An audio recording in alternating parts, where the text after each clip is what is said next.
Hi, everyone. Judge Andrew Napolitano here for Judging Freedom. Today is Wednesday, October 22nd, 2025. My dear friend Phil Giraldi joins us. Phil, welcome here. Thank you for accommodating my schedule. I missed you last week. Of course, I was on the other side of the globe, as you know.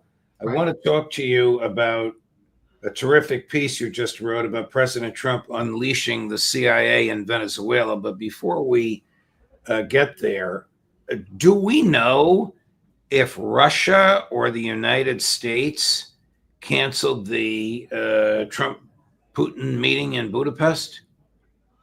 Well, from what I've seen, I've been reading a lot in the European media, which essentially must be picking up stuff from the Russians. It seems that this was a Russian initiative, that the Russians just decided there was no point in discussing this after having had a phone chat with our esteemed Secretary of State, which seemed to indicate that there was no common ground in terms of discussing the red line issues that the Russians have been talking about since this conflict began.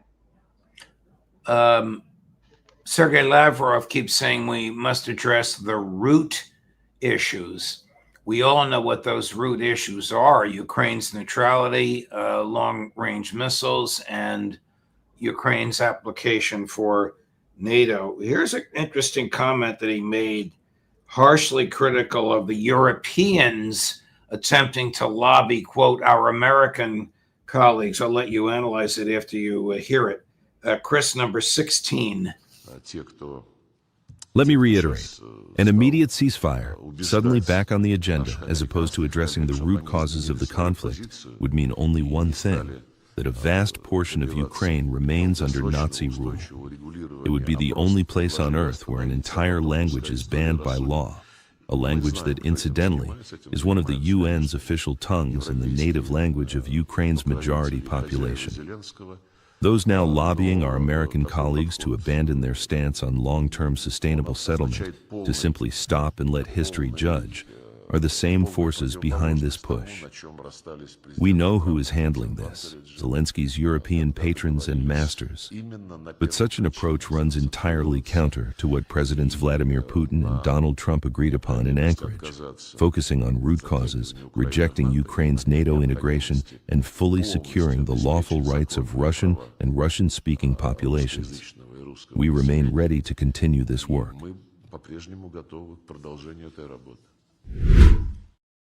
Didn't know they agreed on anything in Anchorage. So it seems. Basically, all they came to a common understanding was that something that they want to call, or don't want to call, depending on how they look at it, a ceasefire, which of course is a non-step, right? As has been demonstrated also in Gaza. Right. And the fact is that this goes nowhere when the root causes, as Lavrov correctly describes them, are in dispute. The fact is that Russia started this war because a considerable hunk of land, which traditionally, historically, prior to 1956, when Khrushchev changed the borders for some reason, prior to that time, this was part of Russia. And these are Russian speakers. These are ethnic Russians, and they were being attacked by militias from the Ukrainian side. And Ukraine was not interested in discussing the issue. And so that's, in a way, the trigger, and that's what Lavrov was just referring to. And of course, since that time, it's been a question of the U.S. destabilizing the entire area, going back to when the U.S. and Victoria Nuland and company interfered in an Ukrainian election to bring in the party that was hostile to Russia. And since then, it's been unstable all the time. And this is what the outcome of that kind of interference is. Russian and Western media have been reporting the Russians were a day ahead on this, claiming that President Putin told President Trump during their 90-minute telephone conversation last week that Zelensky better give up the ghost or quote. Now, this is the English translation of what he allegedly said. Obviously, I don't know the Russian words. Ukraine will be destroyed. And apparently, this is what Trump told Putin in private when they met the day in person, the day after the Trump-Putin phone call. What's your take on this? My take on that, I would like to see what the Russian word allegedly was. The one that's translated as destroyed. Yeah, but there are a lot of synonyms, I'm sure, in Russian for what that word was, and I would suspect that maybe it was more something like defeated or something similar, and certainly Trump is not a reliable resource for repeating anything that he hears or is told or what he thinks he understands. I mean, do you honestly think that Zelensky can negotiate for, let's say, a standstill, a peaceful settlement, Russia keeps what it has, and expect to stay alive? I think that's one of the big issues. And it's kind of like Benjamin Netanyahu in Israel. If the war there ever ends, he's going to be in jail. Well, I think Zelensky won't be in jail, but he will be dead, because he has plenty of people lined up who are dissatisfied with what he has been doing and how he's been doing it. And there are plenty of people who are willing to come to some kind of accommodation inside Ukraine within the bureaucracy. Wow. So are these likely the people that Sergei Lavrov referred to as Nazis? Some of them certainly are. Yeah. You're talking about the Stefan Banderas folks. Yeah, those people obviously, for reasons that are would be somewhat incomprehensible for people like us, are very interested in keeping this war going for ethnic and various sociological reasons, and I think that's what we're looking at. Wow. You mentioned Gaza. What are the Israelis likely to be doing as excuses for the reintroduction of the bombing campaign in Gaza? Well, the Israelis have discovered, or they discovered a long time ago, that they don't really have to come up with any credible reasons. In this case, they're claiming that the what Hamas was doing in terms of rounding up people that they thought were informing the Israelis and using this as a pretext to say that Hamas and the Gazans had broken the phase one ceasefire. But of course, that in a way misrepresents what was taking place and why it was taking place. And everyone who I know, certainly everyone virtually on your program who has looked at the issue, has been expecting that Israel would use some kind of excuse, any kind of excuse, or no excuse at all to resume the killing in Gaza, and that's what we're seeing. Wow. Let's talk about Venezuela. I mean, this may sound ridiculous and almost sophomoric, my question, but it has to be asked. Aren't covert operations supposed to be covert? I mean, it's just absurd, but I have to ask it in light of what happened. Yeah, they're referred to in the trade as covert action. So in other words, you're doing something, but you're hiding it. And the basic reason why an organization was like the CIA was even created back in 1947 was to be able to carry out intelligence, meaning collecting information operations without exposing your hand, without making it clear that that's what you were doing. And there was a good reason to be able to do that, because you don't immediately want to put these potential adversaries up on high alert. So you try to do it in a covert fashion. Donald Trump does not seem to understand the meaning of the word covert. And I was totally shocked when I was reading how he was openly discussing how he was going to turn the CIA loose on Venezuela, and he also modified it by saying yes, and they will have a lethal mission. Does he understand what lethal means? Wow. And apparently not. And all he's doing, and I was a CIA officer undercover for something like 20 years overseas in Middle East and Europe, and I was undercover of various kinds. I was a diplomat, which provides you certain protections.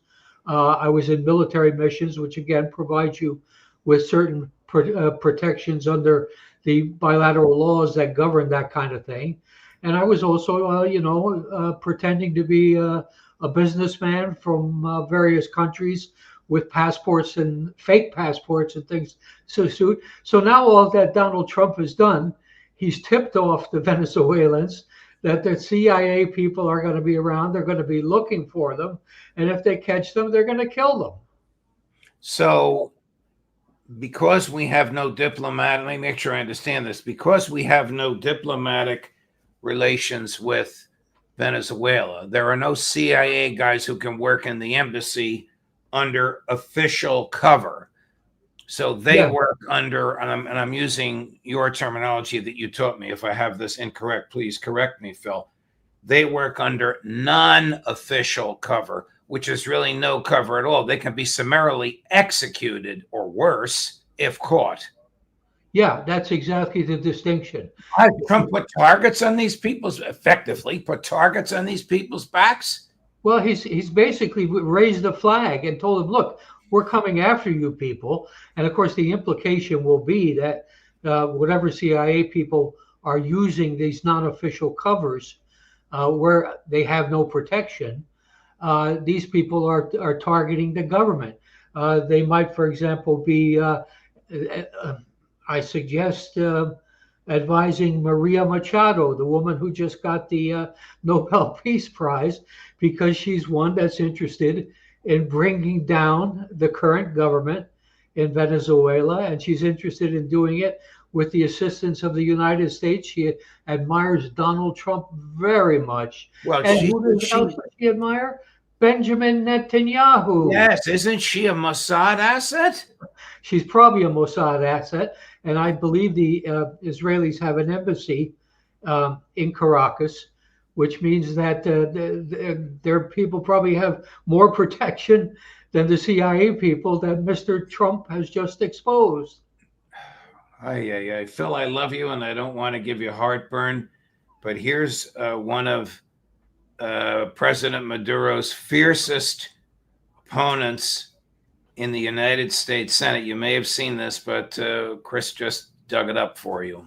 About sending the CIA into Venezuela, that's not putting America first. It's not ending wars, it's starting them. No, it's protecting America greatly. Narco-terrorism is a huge threat to our country. More people die from drug overdoses than die from any terrorist activity. Venezuela is the center of the storm. The guy's indicted, and there's more coming. We're not going to sit on the sidelines. Put American lives at risk. No, you know what you're doing? You're saving American lives. Every time you blow up one of these drug boats, you're saving. You know, Maduro's on borrowed time, I hope. I hope the... Wow. So here's a lawyer who took an oath to preserve, protect, and defend the Constitution, and he defends execution before indictment, trial, conviction, even for crimes for which the government does not prescribe execution. Yeah, and there was another killing yesterday, but in the Pacific Ocean. Obviously, these would appear to have been Ecuadorians or Colombians, and as usual, our dear senator from South Carolina doesn't even have his facts right. Most of the drugs coming into the United States do not come in from Venezuela. Venezuela is not the source. The people in the Food and Drug Administration have long said that the stuff that comes in by water comes primarily from Colombia and Ecuador. That's one on the Atlantic side, one on the Pacific side, and most of the stuff actually comes in over land. Wow. Well, why do you think Trump truly wants to either capture or kill President Maduro? Is it to give his oligarch buddies access to Venezuelan oil? Well, it would seem that the only clear incentive. Well, let's take it back a step. I mean, if countries go to war, it's usually because one country is threatening the other or doing something to destabilize the other. Now, if you're looking for what Venezuela can do to damage the United States, you come up with nothing. So there's no reason why the United States should have this hatred for Venezuela. Does Venezuela pose any threat to American national security?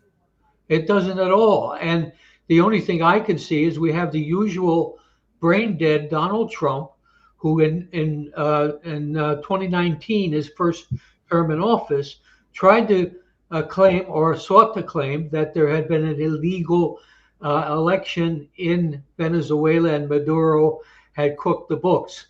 And there was a long kind of back and forth going on, how the U.S. was supporting the Speaker of their National Assembly and so on and so forth. And this obviously went nowhere. I just think Trump is, Trump. One of the interesting things about Trump, for someone who's as ignorant as he is that he never forgets his enemies. And so Maduro is on the enemy list. He wants to get rid of him. And he's got enough Republican support to keep this kind of thing going. And we're going to wind up in a war. There are 10,000 U.S. troops in the Caribbean region right now, 8 warships at the last count I saw.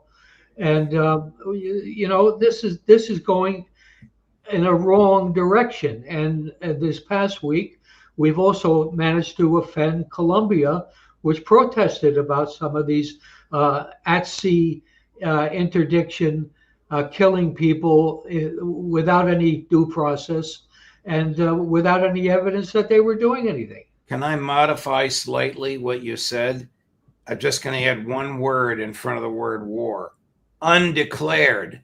Is there going to be a great debate on the floor of the House of Representatives and the Senate in which somebody will outline the dangers to American national security and why under the Constitution and under international law we should attack another sovereign country? Of course not.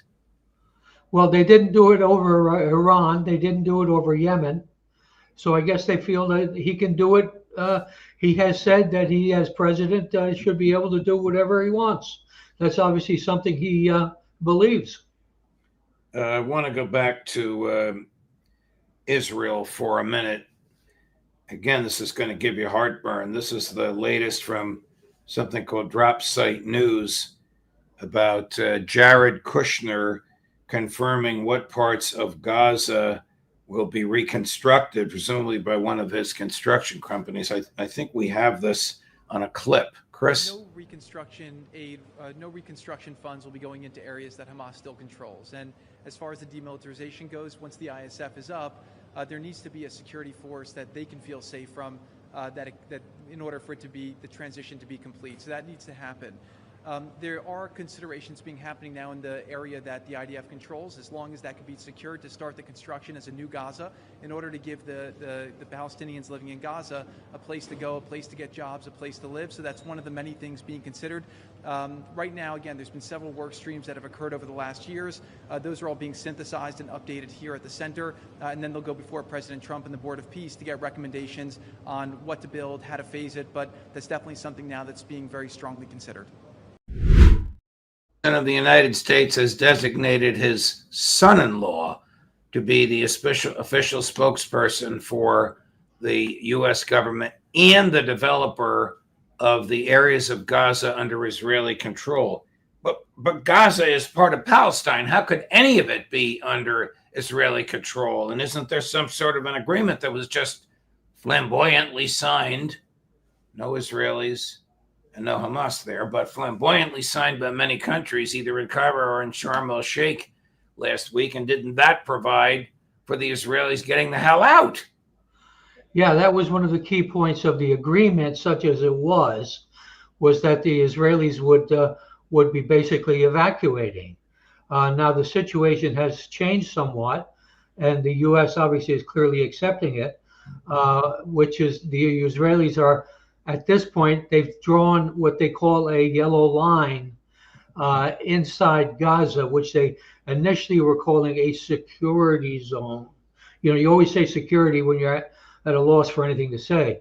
And this is 53% of the Gaza Strip, as it is right now. And of course, when you control that, you control the rest of it too. Right. It's an easy rifle shot from there to the rest of it.